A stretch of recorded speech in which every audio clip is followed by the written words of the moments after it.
சாய்ராம். என் அன்பு செல்லமே, என்னுடைய தங்கமே, உன்னுடைய துணை உன்னிடம் பொய் சொல்கிறது. அது என்ன சொல்கிறது? என்ன விஷயத்தை மறைக்கிறது? எதற்காக இப்படிப்பட்ட விஷயங்கள் எல்லாம் உன்னுடைய வாழ்க்கையில் மறைக்கிறார்கள்? யாரென்றே நம்பவே முடியவில்லையே. எதற்காக எல்லோரும் மறைக்கிறார்கள்? துணை என்று வந்தாலும் துணையும் மறைக்கிறது. உறவுகள் என்று போனாலும் உறவுகளும் மறைக்கிறார்கள். நண்பர்கள் என்று பாசத்தை கொட்டினாலும் நண்பர்களும் மறைக்கிறார்கள். நம் பின் பேசுகிறார்கள். யாரை நம்புவது என்று தெரியவே இல்லை என்று புலம்புகிறாய். நீனும் கொஞ்ச நாளாக உன்னுடைய துணையை பார்க்கிறாய். போகும் போக்கு சரியில்லாமல் உன்னிடம் இருந்து ஏதோ ஒன்றை மறைக்கிறார் என்று மட்டும் தெரிகிறது. ஏதோ ஒரு விஷயத்தை உனக்கு தெரியாமல் செய்கிறார் என்று மட்டும் உனக்கு நன்றாகவே தெரிகிறது. அது என்னவென்பது உன்னால் கண்டுபிடிக்கவே முடியவில்லை. நீயும் ஒவ்வொரு விஷயத்தையும் போட்டு குழப்பிக்கொண்டு தலை வெடித்துவிடும் போல இருக்கிறது உனக்கு. நீயும் நேரடியாக போய் கேட்டும் விட்டாய். என்ன நடக்கிறது? எதற்காக சோகமாக இருக்கிறீர்கள்? எதற்கு வீட்டில் வந்து தேவையில்லாமல் சண்டை போடுகிறீர்கள்? எதற்காக என்னிடம் பேசுவதை நிறுத்திவிட்டீர்கள் என்று நீயோ அதிகமான விஷயங்கள் எல்லாவற்றையும் கேட்டுவிட்டாய். ஆனால் எந்த ஒரு கேள்விக்கும் உண்மையான பதில் இல்லை. அதே நேரம் உன்னுடைய துணையிடமிருந்து பாசமும் குறைந்துவிட்டது. இதற்கு காரணம் என்ன தெரியுமா? தன்னுடைய தொழிலில் ஒரு குறை இருக்கிறது. அதனால்தான், அதாவது உனக்கு முழுமையாக சொல்கிறேன், தெளிவாக சொன்னால்தான் உன்னுடைய வாழ்க்கையில் என்ன நடக்கிறது என்பது தெரியும். தங்கமே, நீ வீட்டுக்குள் இருந்து வீட்டு வேலையை பார்த்து கொண்டு, உனக்கான தேவைகளை பார்த்து கொண்டு, உன்னுடைய துணைக்கான தேவையை பார்த்து கொண்டு, உன் பிள்ளைகளுக்கான தேவைகளை, அம்மா அப்பா என்று எல்லா தேவைகளையும் பார்த்து கொண்டு இருக்கிறார். வெளியில் போய் வேலை செய்துவிட்டு வருவது உன்னுடைய துணை. உன்னுடைய துணைக்கு என்ன நடக்கிறது என்பது உனக்கு உன்னுடைய துணை சொன்னால் மட்டும்தான் தெரியுமே தவிர மற்றபடி உனக்கு தெரிவதற்கு வாய்ப்பில்லை. நீ குடும்பம் குடும்பம் என்ற ஒரு வட்டத்திற்குள்ளேயே இருக்கிறாய். அதனால்தான் இன்னும் எதுவும் தெரியவே இல்லை. மற்றவர்கள் எல்லாம் பார்த்தாயானால் தேவையில்லாமல் தன்னுடைய துணையை சந்தேகப்படுவார்கள். தன்னுடைய துணை என்ன செய்கிறது, தன்னுடைய துணையானது யாரிடம் பேசுகிறது, பழகுகிறது என்று ஒவ்வொரு முறையும் தன்னுடைய துணையை கவனித்து கொண்டே இருப்பார்கள். ஆனால் அது போலெல்லாம் நீ கிடையாது. உன்னுடைய துணை எப்படி இருக்கிறது, என்ன செய்கிறது என்பதெல்லாம் பார்க்க மாட்டாய். அது இஷ்டத்திற்கு சந்தோஷமாக இருக்கட்டும் என்று விடுவாய். அதுதான் மிக பெரிய ஒரு தவறாக இப்பொழுது அமைந்து விட்டது.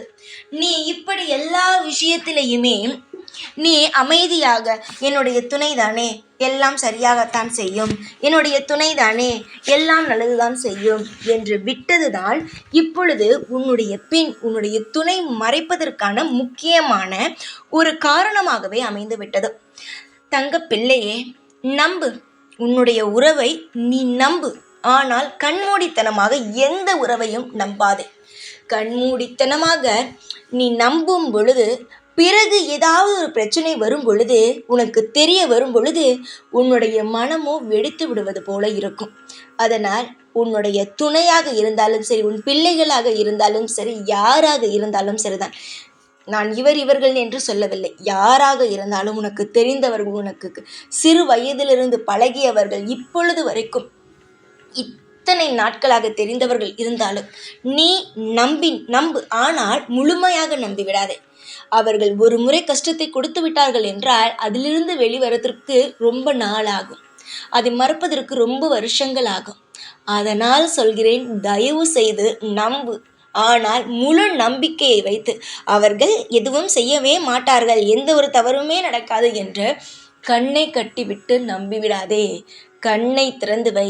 என்ன செய்கிறார்கள், அவர்கள் வாழ்க்கையில் என்ன நடக்கிறது, வெளியில் போயிட்டு வீட்டுக்கு வரும் நபர் எங்கு போனார்கள், என்ன செய்தார்கள், எந்த இடத்தில் இருந்தார்கள், எல்லாவற்றையும் கேட்டு தெரிந்து கொள். அது மட்டுமல்லாமல் இது சந்தேகம் என்பது கிடையாது. ஒரு ஜாக்கிரதையாகத்தான் சொல்கிறேன். வீட்டுக்கு வந்த பிறகு தன்னுடைய துணையிடம் அமர்ந்து, இன்னைக்கு எப்படியெல்லாம் வேலை பார்த்தீர்கள், இன்று என்னெல்லாம் நடந்தது என்பதை பேசு. பேசினால்தான் உனக்கெல்லாம் தெரிய வரும். சிலர் பார்த்தாயானால் என்ன செய்கிறான், ஏது செய்கிறான் என்று கவனித்து கொண்டே இருப்பார்கள். அவர்கள் எல்லாம் என் சந்தேகத்தோடே பார்ப்பார்கள். அந்த மாதிரியான விஷயத்தை நான் பார்க்க சொல்லவே இல்லை. நீ தெளிவாக இரு என்று மட்டும்தான் சொல்கிறேன். இந்த விஷயம் காலையிலிருந்து சாயங்காலம் வரைக்கும் என்னப்பா நடந்தது என்று நீ கேட்கலாம் உன்னுடைய துணையிடம். அதனால் நீ இனிமேல் இந்த ஒரு பழக்கத்தை கொண்டு வா. உன்னுடைய துணையுடைய வேலையில் மிகப்பெரிய ஒரு சிக்கல் இருக்கிறது. அதனால்தான் அது இவ்வளவு கோபத்தை உன்னிடம் காட்டுகிறது. உன்னுடைய துணை ஒரு நல்ல விஷயத்தை செய்வதற்காக முயற்சி எடுத்தால் அவனுடைய நண்பன் அவனை தடுக்கிறான். அதெல்லாம் செய்யாதே, இதெல்லாம் செய்யாதே என்று. அது மட்டும் அல்லாமல் தங்கமே, உன்னுடைய துணையானது தனியாக எந்த வேலையும் செய்ய மறுக்கிறது. எல்லா விஷயத்திலும் நண்பர்கள், உறவுகள் இப்படி சேர்த்து சேர்த்து சேர்த்து கொண்டு உன்னுடைய உறவுகள் வளர்கிறார்கள், உன்னுடைய நண்பர்கள் வளர்கிறார்கள். ஆனால் உன்னுடைய துணை தோற்று போகிறது. எவன் ஒருவன் தன்னுடைய யோசனையை தானாகவே செய்ய ஆரம்பிக்கிறானோ, யாருடைய துணையும் இல்லாமல், யாரும் எனக்கு இவன் வேண்டும், இவன் இருந்தால் நான் செய்வேன் என்று யாரையும் துணையாக வைத்திருக்காமல் தான் யோசிக்கும் விஷயத்தை தானாகவே செய்கிறானோ அவன்தான் ஜெயிப்பான். அதை விட்டுவிட்டு நான் ஒரு யோசனை வைத்திருக்கிறேன், வாருங்கள் எல்லோரும் சேர்ந்து செய்வோம் என்றால் தோற்றுத்தான் போவீர்களே தவிர ஒரு முறை கூட ஜெயிப்பதற்கு வாய்ப்பில்லை. அவனவன் ஜெயிப்பதற்குத்தான் பார்ப்பான். உன்னை ஜெயிக்க வைத்து வேடிக்கை பார்ப்பானா? எல்லோரும் உன்னுடைய துணை போலவும் உன்னை போலவும் இருந்து விடுவார்களா? நீங்கள் எல்லோரும் நன்றாக இருக்க வேண்டும் என்று நினைக்கிறீர்கள். ஆனால் மற்றவர்கள் அப்படித்தான் நினைக்கிறார்களா? உங்களுடைய வாழ்க்கையில் எல்லாம் கெட்டு போக வேண்டும் என்று தானே நினைக்கிறார்கள். அதை எப்பொழுது புரிந்து கொள்ளப் போகிறீர்கள்? எத்தனை முறையோ சொன்னாலும் நீ கேட்பது கிடையாது. இந்த முறையாவது கேள். உன்னுடைய துணை எல்லோரையும் சேர்த்து கொண்டு ஒரு வேலை செய்தது. அந்த வேலையில் அதற்கு நிம்மதி கிடைக்கவில்லை. அது மட்டும் அல்லாமல் அது வேலை பார்த்து கொண்டு இருக்கும் இடத்தில் அதற்கு மிகப்பெரிய தொந்தரவை கொடுத்து கொண்டு தான் இருக்கிறார்கள். அதாவது மன உளைச்சலை கொடுத்து கொண்டு தான் இருக்கிறார்கள். தேவையில்லாமல் பேசி உன்னுடைய துணைக்கு கஷ்டத்தை கொடுத்து கொண்டு இருக்கிறார்கள். தங்க பிள்ளையே, நீ ஒன்றே ஒன்று செய். நிச்சயமாக இதை செய்தாயானால் உன்னுடைய துணையிடமிருந்து யாரெல்லாம் தொந்தரவு கொடுத்து கொண்டு, யாரெல்லாம் கஷ்டத்தை கொடுத்து கொண்டு இருக்கிறார்களோ அவர்கள் நிச்சயமாகவே விலகுவார்கள். என்னுடைய உதியை தினமும் நெற்றியில் வைத்துவிட்டு அனுப்பு. வேலைக்கு செல்லும் பொழுது என்னுடைய உதியை உன்னுடைய துணையின் நெற்றியில் வைத்துவிட்டு வெளியில் செல்ல அனுப்பு. மற்றபடி தேவையில்லாமல் எதையும் போட்டு குழப்பிக் கொள்ளாதீர்கள். இப்பொழுதும் நான் ஏன் உன்னிடம் இவற்றை அனைத்தையும் சொன்னேன், ஆனால் நீ குழப்பிக்கொண்டே இருக்கிறாய். ஏன் என்னுடைய துணை என்னிடம் பேசுவது கிடையாது, எங்கும் வெளியில் உன்னை கூட்டி செல்வதும் கிடையாது, எப்பொழுதும் ஏதோ ஒரு சிந்தனையில் இருக்கிறது, எப்பொழுதும் சண்டைகள் வருகிறதே, பேசுவது இல்லையே என்ற சிறு குழப்பத்தோடு இருந்தாய். உன்னுடைய குழப்பத்தை தீர்க்கத்தான் நான் வந்தேன். உன்னுடைய மனதில் இருக்கும் பாரத்தை இறக்கி வைத்தாலே எனக்கு போதும். நான் இப்பொழுது சொன்னதை வைத்து உனக்கே தோன்றும் என்னென்ன விஷயமெல்லாம் உன்னுடைய துணையின் வாழ்க்கையில் நடக்கிறது என்பது உனக்கு தெரிய ஆரம்பித்திருக்கும். அதனால் நீயாக ஒரு நல்ல முடிவை எடுப்பாய். உன்னுடைய குடும்பத்தில் நீ எடுக்கும் முடிவுகள் தான் மிக மிக நல்ல முடிவுகளாக இருக்கிறது. இவ்வளவு தூரம் உன்னுடைய குடும்பத்தில் வளர்ச்சிகள் இருக்கிறது என்றால் நிச்சயமாக அதற்கெல்லாம் காரணம் நீ.